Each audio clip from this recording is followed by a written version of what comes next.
Hello, everybody, and welcome to the 16th episode of Host a Pro, where disruptive influencers talk about e-commerce marketing. I forgot that for a second. Today, we have Dan Knowlton with us. Hey, Dan. Hey, how are you? Amazing. How are you today? Good, yeah. Excited to be here. Same here. We're going to speak about an amazing topic today that I'm also very much busy with thinking about it. Advertainment, you call it, right, Dan? Yeah, it's a bit of a buzzword, really. Yeah. But it's entertaining advertising. So you're based in the UK, right? And you own your own agency, and this is how you came out with the buzzword entertainment. Yeah. And you work with amazing brands, right? Before, like Citibank, and Yeah, Eurotunnel, FIFA, Nestle. Yeah, we've worked with quite a few exciting brands. I think it's taken time to get there, though. We've been going for 6 or 7 years now, so it's been a kind of, we started working with small companies and eventually improved the quality of what we're doing. And now, yeah, we've worked with some really cool brands. Sounds exciting. So first, before we dive into, the hows and, what to do and what not to do with advertising, which is kind of an entertainment, can you please explain exactly, the topic that we're going to speak about today? Yeah. So advertainment. So it definitely is a bit of a buzzword. It's a combination of two words, entertainment and advertising. And I guess I like to speak about this topic because we've when we started out in marketing like 6 or 7 years ago, we tried and tested everything as an agency. At the start, it was just myself and my brother who were the co-founders of our agency. We tried lots of different things when it came to marketing, from writing blogs, making videos, creating content, a whole range of different things, and nothing really worked. Well, it worked to an extent. We got our first small businesses as clients and it was going okay, but nothing really for the first year or so. It was just myself and my brother. We weren't growing that quickly, so we couldn't hire anyone. And then in 2017 we tried this weird video. So we basically we wanted to make a testimonials video, so a video of our current customers saying nice things about us. But we knew that a testimonials video is pretty boring. Like, who wants to watch a 5-minute video of someone's customer saying, "Oh, these guys are great, we love them"? So we thought, right, let's come up with some creative ideas. So we came up with this creative idea to basically shoot clips of our actual customers talking about what it's like to work with us. But myself and my brother also dressed up as different characters and pretended to be our own customers and commented on, how brilliant it was to work with Dan and Lloyd. And we cut those clips in between the actual clips of our customers. And we thought, we watched it back and we thought it was funny. We're brothers and we've grown up with each other for years. So we sort of have a bit of banter between each other. And anyway, we posted it in 2017 on Facebook. And at the time, it got like a few thousand views, 50 or so comments. And at the time, to us, that was like viral. We were like, wow, people are actually commenting on this. And not just that, it generated business. Like, because of the strong sales messages in the content, we got business from it. People were commenting saying, "This is brilliant, I want to see more," tagging their friends. And it worked as a marketing strategy. So that was really the first time in 2017 that we discovered advertainment. That was the kind of start, really. So it actually began like two brothers playing with video. And exactly. This is where... Yeah. And I think I love working with Lloyd because as I say, we've grown up together for, since we were for 30 years. And we've got and now we run a podcast, the Business Anchors podcast together, where it's a different type of advertainment, but it's, we discuss what it's like growing our agency. And yeah, from that point of that one video that, worked, we were like, right, we're onto something here. We need to try this. And we then have since gone on to try this with other brands. So we first started working with a small gym and we created these entertaining videos with a gym, and it worked really well. And then each time we've kind of leveled up the kind of level of brand we're doing this now. And we've now done this with the likes of Wall, which is one of the longest running male grooming brands, and a whole range of other customers, really. And also we do this with our own agency still. So every week we still produce, I don't know if you've seen any of our kind of marketing sketches. We sort of do produce videos that poke fun at the marketing world, but it's very strategic. It's not just, making stupid videos. It is very strategic. So taking it from this point, I can assume there is kind of a formula that works, right? It's not about just making nonsense on video and making it happy, right? Yeah. So yeah, you're exactly right. So I guess there's a kind of core format, but there's different ways you can apply it.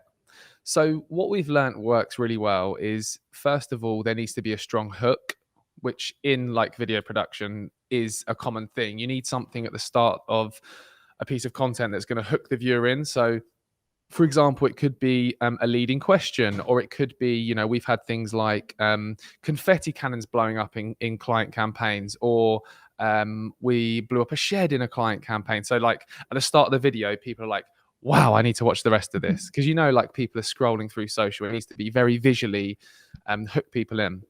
And then we also follow this kind of problem solution model to keep it kind of simple. So thinking about, you as a brand, what are the key problems your customers have that you solve? And then throughout the video, we creatively visually show what that problem is in a fun, entertaining visual way, and then show what the solution is. And we follow a kind of problem solution model, and then at the end have a clear call to action. That's a kind of basic structure, but this can be formatted in a whole range of different ways. But that's a kind of simple way that we do it. Yeah. And I think go on, sorry. Yeah, sorry. Go on. I was just going to say, I think it's really important that when we're not just making funny cat videos. I think some marketers sort of have heard of Advertainment and heard of entertaining marketing, and they go down the route of what funny video can we make? Let's do a stupid thing in the office, and let's but really, how's that impacting your overall objectives? Is it helping? It might build some awareness, but is it actually communicating how you can help customers? Is it overcoming their objections? Is it communicating why your solution is way better than all the competitors? No, a lot of the time it's not. So I think whenever it comes to, if anyone's listening or watching this and they're thinking, oh, we could be making entertaining videos, you need to think, how does your strategy, your marketing strategy tie into that? And there's loads of ways you can do it, by like overcoming objections, communicating benefits, all of that kind of stuff. I'm as you were speaking, I'm thinking about all those kind of, I'm putting it like this, boring brands or boring kind of, very, tech B2B, or, very, serious products maybe that are being sold. How do you make those kind of serious brands that are more rational with, with what they provide, and, also the decision-making process is more rational, and putting it into entertainment in advertising? Cool. So first of all, I think it's important to know that not everyone's convincible. Some brands this isn't suitable for. If you're a super corporate brand and you really need to, if you're in finance or something and you're very much, in the traditional corporate, this might not be right for you. So I think everyone watching or listening shouldn't be thinking, we must do this. But from our experience, if you are open to being a bit more creative, this is the type of content that works. And to give you an example, so let's think of a really boring brand that we've worked with, or product. So for example, we've worked with an Apple company. So like literally, the Apple you eat, not Apple the tech company, but a UK based Apple grower. We've worked with them to produce a whole range of content that's driven millions of views, hundreds of thousands of people engaging with the content, and also help them get stocked in a top 5 UK supermarket at the start of this year. Now, how do you make an Apple exciting and entertaining? Well, what you do is you start with, first of all, who is it you're trying, your target market, classic marketing. Who is it you're trying to relate to? Who, is it, a mum who picks her kids up from the school? Is it a marketer who's in an office all the time and is in that kind of world? Really understand who is it you're trying to convince to do something. And I'm not talking about, I think in marketing, we're lazy sometimes. We're like, what's your target market? They're 30 years old. They live in this location. They're this demographic. It needs to go much deeper than that. Like, what are they talking about with their friends when they pick the kids up from school? What are they sharing in their WhatsApp groups with their mates? What language are they using? And truly understand who those people are. So for example, with the Apple brand, we got to know who the customer was, and the types of kind of TV shows and movies they were watching at the time. So we took a quite niche approach of tapping into and creating content that integrated their brand with very popular TV shows and movies that were out at the time. For example, we did a whole campaign around when Game of Thrones season 8 came out. This was like a couple of years ago now. We did a whole campaign around that, and we had a guy dressed up in a Game of Thrones outfit who was like the biggest Game of Thrones fan ever, and he was an employee of the Apple company, and we integrated like that. We've done it with like TV shows like Dancing on Ice, which is a UK dancing show. I mean, there's lots of clever ways you can do this, but again, you need to, within the content, the script needs to be written to creatively overcome objection, communicate benefits, rather than just, let's make a video about Game of Thrones. It's thinking creatively like that. So you can make anything exciting. It's more to do with who it is you're trying to appeal to, rather than what the boring, if it's like a nut and bolt or like a widget or something, that's not exciting. But it's, what does that mean for the customer? What do they care about? And how can you integrate that with something they actually care about? That's how we've done it in the past anyway. Can you give us one example of, something you really, really succeeded to crack and say, wow, when it was like in terms of KPIs as well and results, it was above expectations? So, okay, this was a really fun one for us. So we worked with a Whole Foods company. So they're actually quite local to us here, and they supply Whole Foods, like healthy foods and stuff. And they've got like an e-commerce store. So they came to us. And at the time, they had an in-house ads team who were running ads, and they were generating like 3 or 4 return on ad spend. So for every £1 they invested in ads, they got £3 or £4 in return. And their content was quite generic, your traditional, like, look at this nice food. Oh, this is nice, pretty product shots and that kind of stuff. So we came up with this really cool project where we basically understood the brand, all the objections that they wanted to overcome. There's things like they're really against other big retailers like Amazon. They're like the small guy, and they want to be able to provide a service because they care about their customers. So we did this big 5-day shoot where we produced this video where we had a Jeff Bezos lookalike. We pushed a woman out of a plane. We're in the sea on boats and stuff to represent that there wasn't plastic waste in their products. We had this really exciting, it's on our website, knowltonmarketing.co.uk. Really exciting shoot, lots of exciting stuff happening. We had this main like hero video that was like a 4 or 5 minute video that included all of this stuff that was really interesting to watch. Overcoming objections, communicating benefits, that we used as the main piece of creative for the campaign. Then we had like another 50 to 100 pieces of standalone content, overcoming objections and all of that good stuff.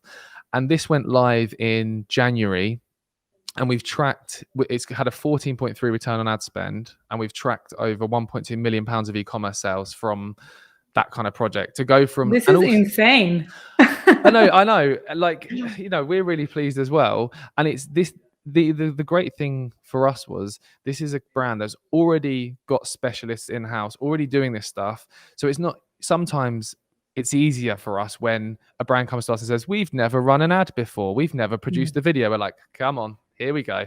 Whereas if it's someone who's like, we're currently running ads, we're currently got an in-house team doing this, it's like, okay, this is more challenging. But that was and that was so fun to work on. I got to do skydiving as well as part of that project, because obviously, like I mentioned, we pushed a woman out of a plane. There was another space to do skydiving, so I got to do skydiving, which is fun. Always good to add your habits into the exactly, to the entertainment part. Exactly. So what was the craziest thing you did? I mean, pushing a woman out of a plane was pretty crazy. What else have we done? Did she survive? Yeah. Obviously, like, it was all. Yeah, she was fine. What else? We've done some, like, we've done stuff like we built a man cave downstairs in our office, like in our studio, and we had a video for Wall, the grooming company.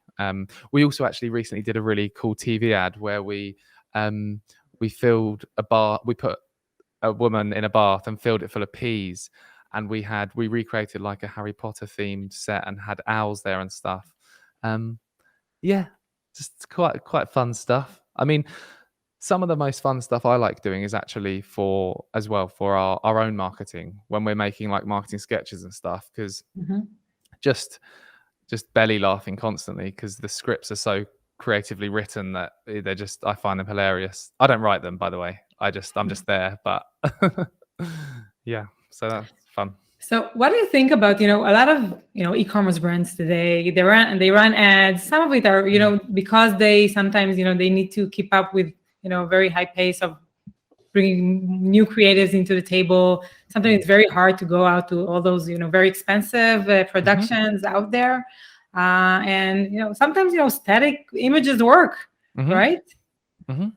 Yeah, I mean, we've like, I'm just talking about the high production, like fun stuff.